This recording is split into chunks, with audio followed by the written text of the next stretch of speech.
Welcome to the Betting Pros PGA podcast. I'm Pat Fitzmaurice, joined by my tag team partner, Beau McBrayer. One more week before the FedEx Cup playoffs, and today we'll be giving you a betting preview for the PGA Tour's regular season finale, the Wyndham Championship. But first, a quick recap of the 3M Open. Beau McBrayer favorite Kurt Kitayama gets a big win in Minnesota. Kitayama was pretty far down the leaderboard after 2 rounds, sitting at 6 under par when the cut line was 5 under par.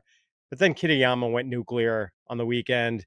He carded 12 birdies on Saturday en route to a round of 60.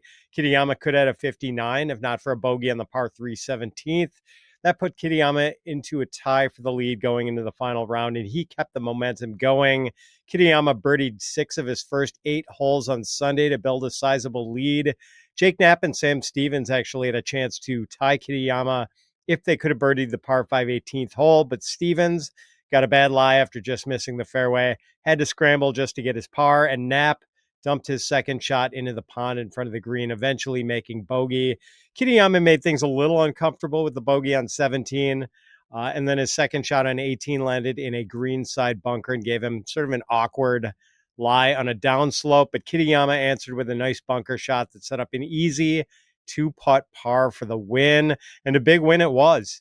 It vaulted Kitayama into 53rd place in the FedEx Cup standings, with the top 70 qualifying for the playoffs, which begin next week. Sam Stevens finished solo second at the 3M Open, 1 shot behind the winner. Jake Knapp, Matt Wallace, David Lipsky, and Pearson Coody finished tied for third, 3 shots back. Beau, the NorCal guy, came through. Your thoughts on Kurt Kitayama's big win at the 3M Open? What a great story, by the way. Even if you're not a NorCal fanatic with Chico ties like me, it was a really good win for Kurt Kitayama. It was exciting because he hadn't won since the 2022 Arnold Palmer Invitational. He's been struggling with his putting, especially, and he's kind of been making the transition this season from more of a grinded out type into a guy who can go low at these types of tournaments where birdies are at a premium. Enter his older brother, Daniel Kitayama, who I competed against back in high school days, eons ago. And I ran into both of them. He was obviously on the bag at the Barracuda a couple of weeks ago, and I got to chat it up with him and reminisce about the Northern Athletic League days back in those back in 05, 06 or 04, 05. And they got a good laugh out of that. And apparently it's working. They've always been really close as brothers. And it's just really cool to see those two guys really feed off each other. The energy that Daniel gives Kurt, and then of course Kurt knows his game pretty well, but I think Daniel knows Kurt's game really well too, because it was a really good performance starting on Saturday when he barely made the cut because he couldn't make any birdies on Friday, and turning that into a tied course record 11 under par on Saturday to seize the lead and then to come out hot on Sunday and finish the job. I couldn't be prouder of my guy from Chico and his brother, who's going to be on the bag the rest of the season, which has obviously been extended to at least the first round of the playoffs. He'll also be in the field this week at the Wyndham. So shout out to both the Kitayama brothers, and shout out to the Kitayama family, because that is a golf family. They always have been, and it's just a really exciting time for the Northern California golf fans who have been following him his entire career. Very cool story indeed. And 6 under after 2 rounds. You would have thought that was too far back at a birdie fest like this. But you texted me on Saturday and said that Kitayama was on 59 watch. Yep. Man, if not for 17, which kind of vexed him on both of the weekend days, you would have had it. But 17 still, was playing tough. It was cool though, because I did get a plus 850 on him after his round Saturday before the leader, for the guys who played in front of him had finished. I got plus 850. So even though I didn't bet along with a lot of people who got him at 40-1 earlier in the week, I'll take a W and a victory lap for knowing the guy. Very nice. Now it's on to the Wyndham Championship. We'll get to the betting preview in just a moment, but first, a quick word about the BettingPros app. Download the free BettingPros app for iOS and Android. With Sportsbook Sync, automatically track your bets across all major sportsbooks in one spot. Easily monitor your bet performance by sport and bet type, including game picks, props, and parlays. Go ahead and create your own custom betting systems to find winning trends and profitable opportunities. Get your own 7-day free trial of BettingPros Premium by downloading the app at bettingpros.com/apps using code JUICE and activating your trial on the upgrade screen. Since the Wyndham Championship is the final event before the FedEx Cup playoffs, a lot of the big guns are taking one last week off before the home stretch. No Scotty or Rory this week, no Xander, no Ludwig, but we do have a pretty deep field with the PGA Tour's middle class trying to either solidify their spot in the top 70 for the playoffs or trying to work their way in.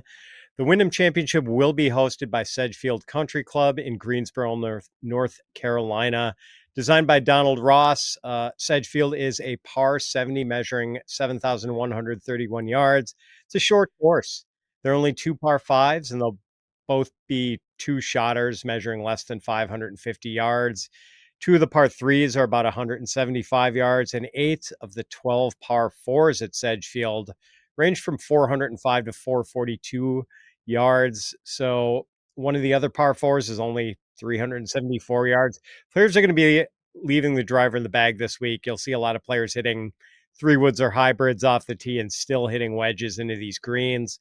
Driving accuracy, far more important than driving distance this week. There's a heavy incentive to hit fairways because Sedgfield has Bermuda rough.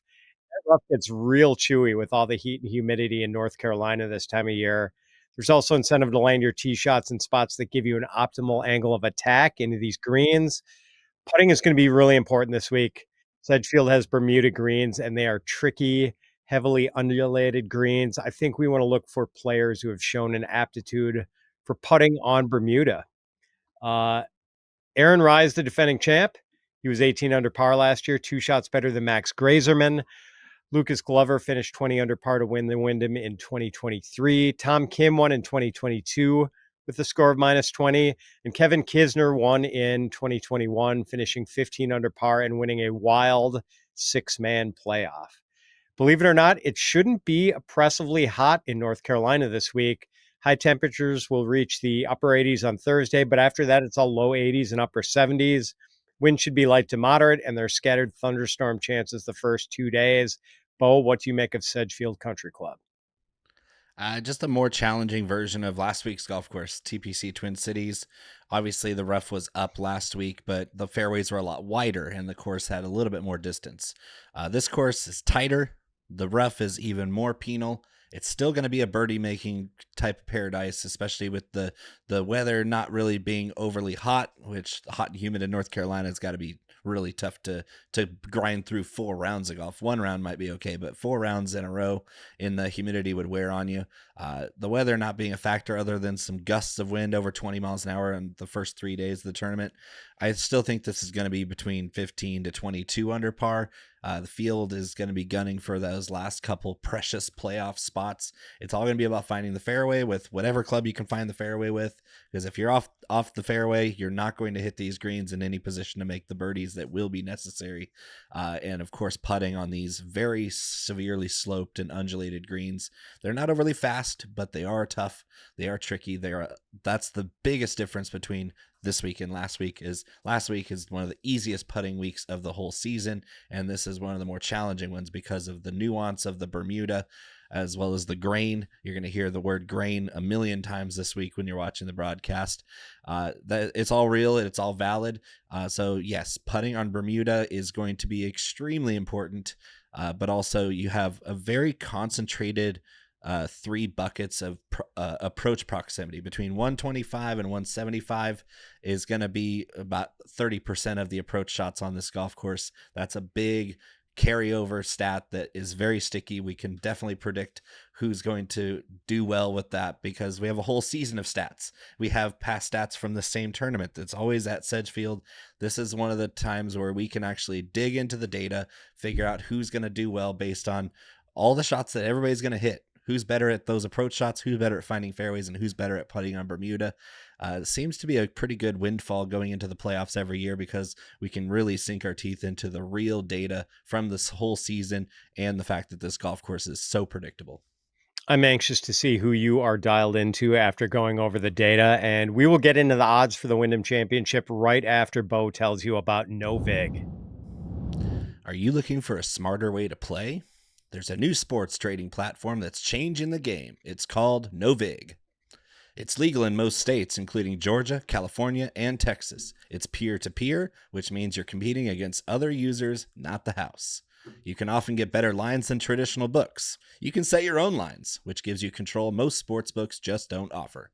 There are no commissions or hidden fees. Seriously.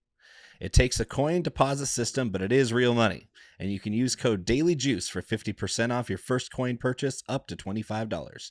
Check it out now at bettingpros.com/juice. That's bettingpros.com/juice. Our colleague Mike Mayer is on it every single day. He's all up in the Discord dropping screenshots. He's about as fanatic about Novig as anybody, but he's a winner. And we like winners. We like Mike Mayer. So if you have questions, he is happy to help. Let's get into the Wyndham Championship odds. All odds are courtesy of DraftKings as of Monday afternoon. Matt Fitzpatrick has been in fine form. He opens as the favorite at plus 2,000. Ben Griffen and Keegan Bradley are plus 2,500. Robert McIntyre is plus 2,800. Jordan Spieth, Hideki Matsuyama, Akshay Bhatia, and Aaron Rai are plus 3,000. Jake Knapp, Harry Hall, and Kurt Kitayama are plus 3,500. Siwoo Kim, Luke Clanton, and Lucas Glover are plus 4,000. Adam Scott is plus 4,500, and at plus 5,000 are Sam Stevens, Ricky Fowler, Michael Thorbjornsen, Max Grazerman, and Cameron Young. Anyone here who interests you, Bo? Yeah, there's a couple. The favorites aren't really favorites this week for me. I was handicapping it to where I wanted to like our favorite here, Fitzpatrick, but I keep scrolling down and down and down to find him in my model, and he's still going. Even though he's been playing well lately, it hasn't been on courses like this. There he is, all the way down in the middle of the pack. It's not good enough for me to be betting a favorite with short odds, especially for somebody who hasn't won in a very long time. I'm going to start my card at a guy who has won this season, who is Captain America, and who is going to be a very popular choice in DFS tournaments. Keegan Bradley, 25-1 odds to win this thing. He is the class of this field as far as recent success, recent form, and just ball striking in general. This guy is tee to green number 2 in this field. He's number 2 on that short 125-150 approach bucket. He's number 12 in overall approach and 6th in par 4 scoring. This is exactly who I want to start with at 25-1. Just an amazing ball striker, having a great season, and it's going to be more fuel for the conversation of whether or not Keegan Bradley will be a playing captain at the Ryder Cup in September. Yeah, he's interesting for sure.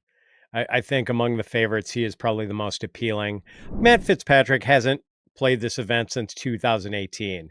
He has been hot lately, though, with the top 10 finish in each of his last 3 events, including a 4th, the Open Championship. I want to like Ben Griffen more. Like, he had been on fire throughout the late spring and early summer, but I wonder, Bo, has he run out of gas? Like, he's missed the cut in his last 2 events, the John Deere and the Open Championship. But Griffen has finished top 10 at the Wyndham in 2 of the last 3 years. So he has shown some aptitude for this course. Robert McIntyre finished 2nd at the U.S. Open, 7th at the Open Championship. But the Wyndham hasn't really been a good event for him. He missed the cut last year, finished 65th in his only other appearance. Let's talk about Akshay Bhatia for a second. Oh, like, he's really interesting. It's been kind of a disappointing season for Akshay. Hasn't seriously contended anywhere since the Players' Championship, where I believe he was 3rd. He did play fairly well at the 3M last week, finishing 25th. And he is a really appealing statistical profile for the Wyndham. Not long, but pretty straight off the tee, good on approach, pretty good wedge game, good on Bermuda greens. But he's missed the cut in all 4 of his Wyndham appearances. Yeah, that's true. But I'm betting on Akshay Bhatia, 30-1 for him. It's not fair. It's not fair that we get 30-1 odds on the guy who's probably going to win this tournament. Akshay Bhatia is all the firepower. He's all the everything you want in this tournament. Accuracy off the tee is great, especially when less than driver. He got in trouble last on Sunday because he was top 5 all the way through that tournament and then fell apart because he couldn't afford to miss left off the tee at TPC Twin Cities, and that was his horrible miss all day Sunday. and it knocked him all the way down to the 25th finish, where he was top 5 all week long until that happened. I don't think that left miss is going to be in his bag this week because he won't be hitting driver very often. It was a lot of drivers last week, very few this week. Akshay's wedge game, his approach game from 125 to 175 is not just best in this field, it's best in the world. Better than Scotty Scheffler, better than everybody.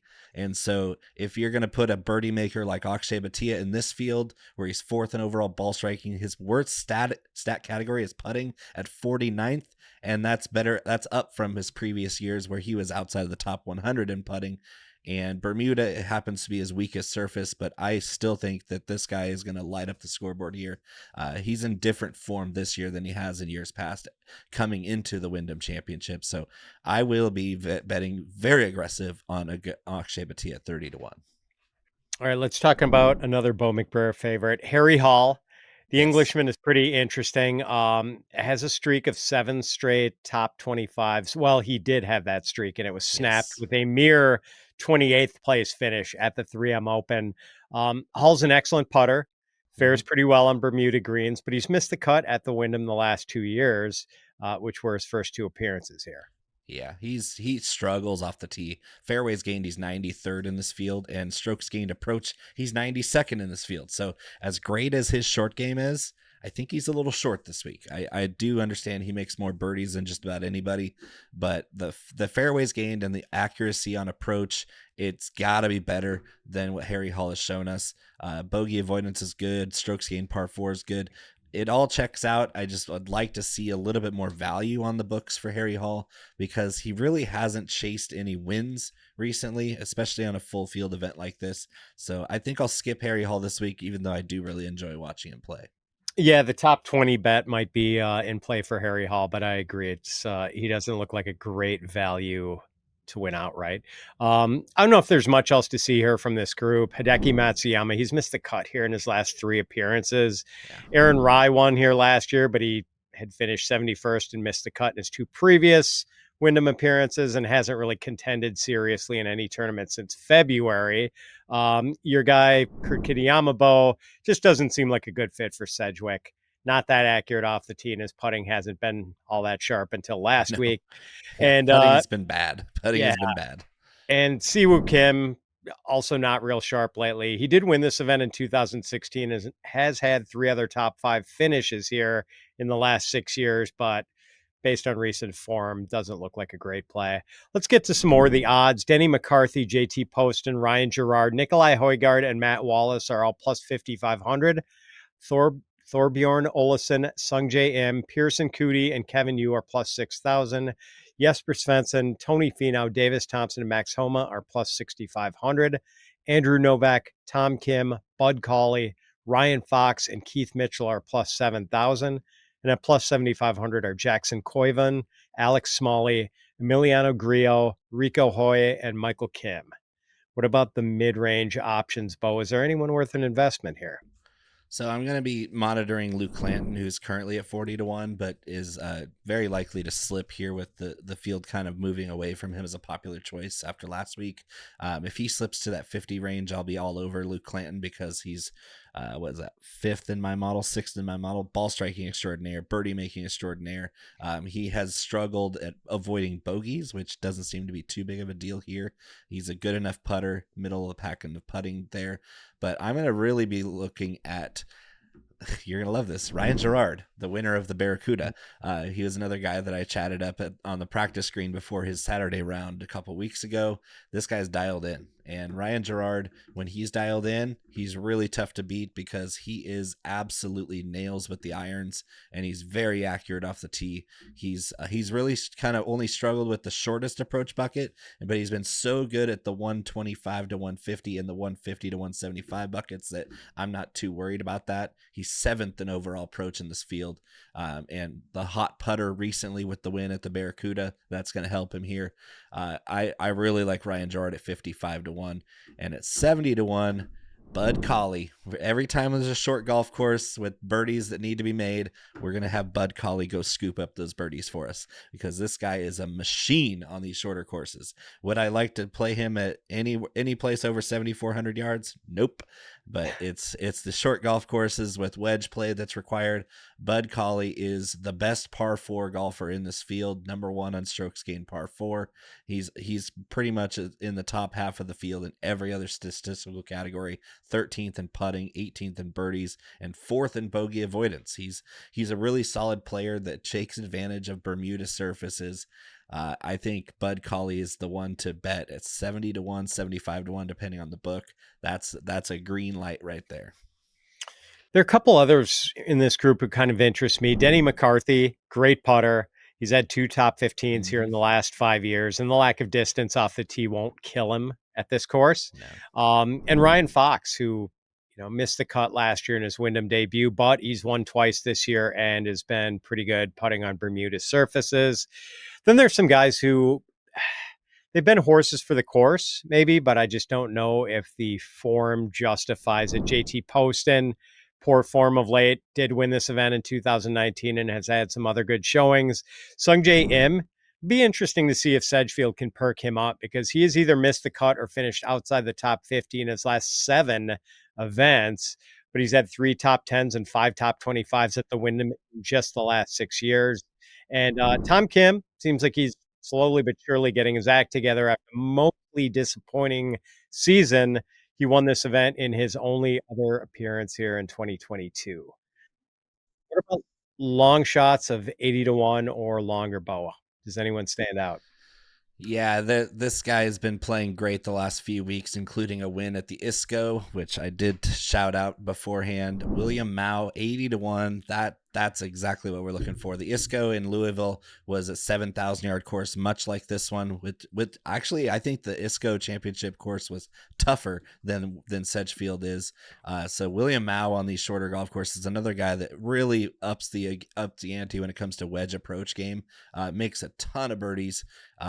Pretty strong putter as well. I'll be betting him at 80-1.